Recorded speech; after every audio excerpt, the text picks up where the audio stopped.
What, this? This is a Balkan dagger. It's proven to be quite...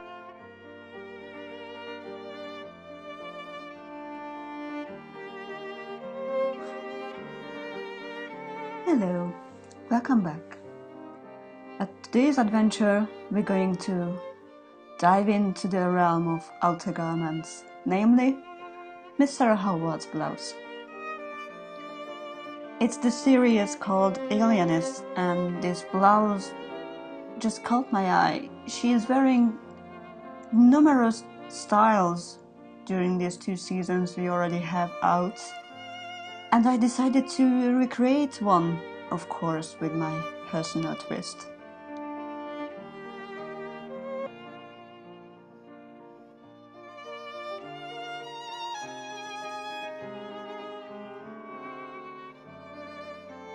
Miss Dakota Fanning, unlike other Hollywood actresses I would not like to mention, she actually managed to comment on wearing corset as doable, despite the fact that the general opinion in Hollywood about corset wearing is that my corset cut me in half.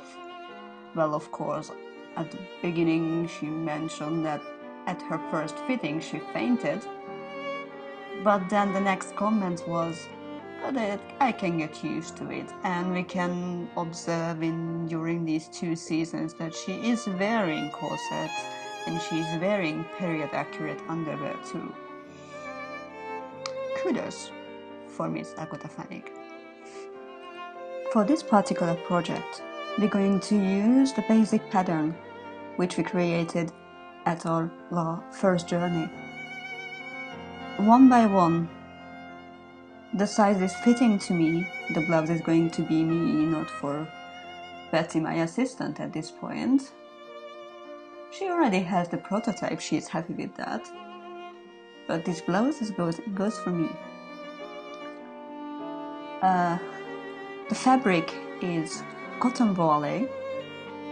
Obviously, it's a little bit see-through, but I wanted to make the same effect as Miss Howard's blouse has.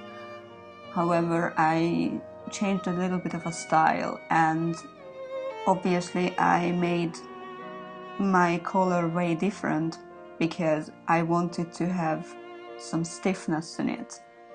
And now my collar is more resembles to a priest collar, but let's go with it.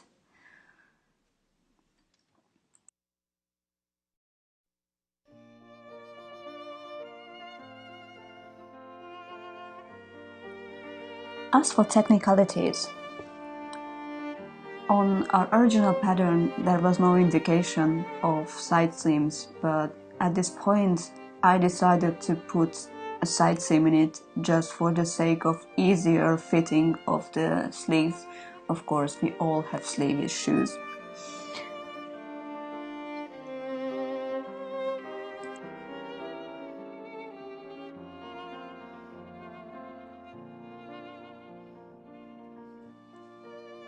Never underestimate the importance of a good and well-chosen button.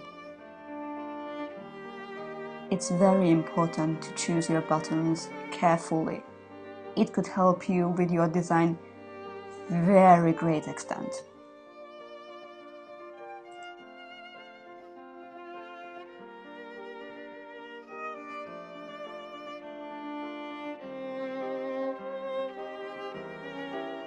Don't forget to cut out the cuffs and collars. I didn't put stiffening in the cuffs because I decided not to use unnecessary stiffening.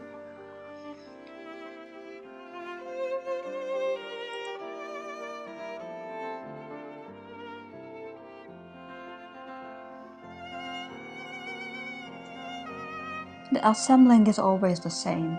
First, we put together the darts. It's important that the dart is always on the same side. It's a rookie mistake, I did it many times, that actually it happened on a different side, and then you have to rip it up and do it again, but that's not the same, especially with a thin fabric as a volley.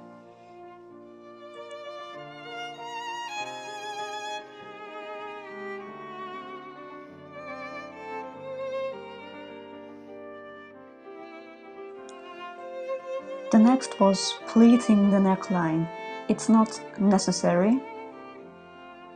I'm going to explain it in the next project why it isn't necessary for me to make some pleating, but for the sake of originality, I would like to make some pleatings because it feels good and I love pleats. Who doesn't like little pleats? They are adorable.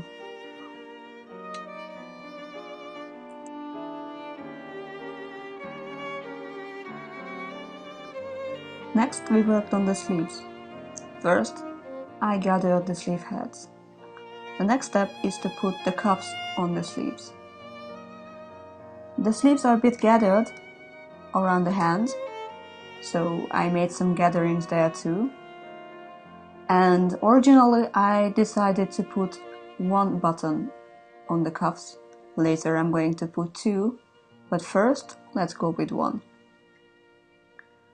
The next is to match the seam up with the shoulders at the match points.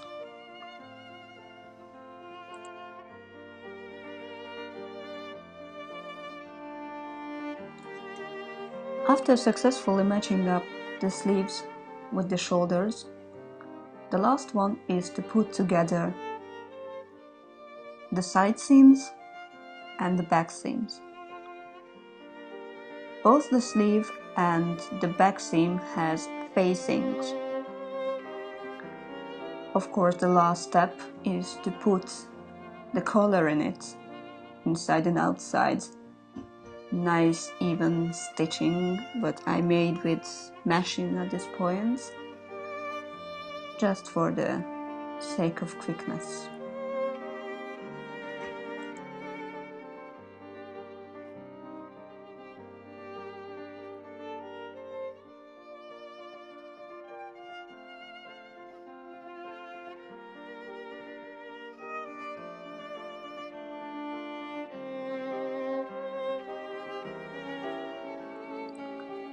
Lastly, we put the buttons on by hand, and after a very careful ironing, the blouse is wearable.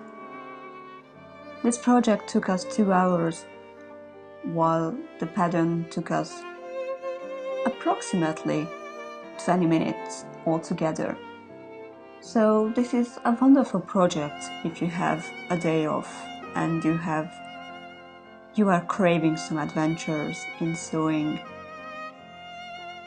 If you feel peckish for an adventure, I would recommend this. I enjoyed it very much.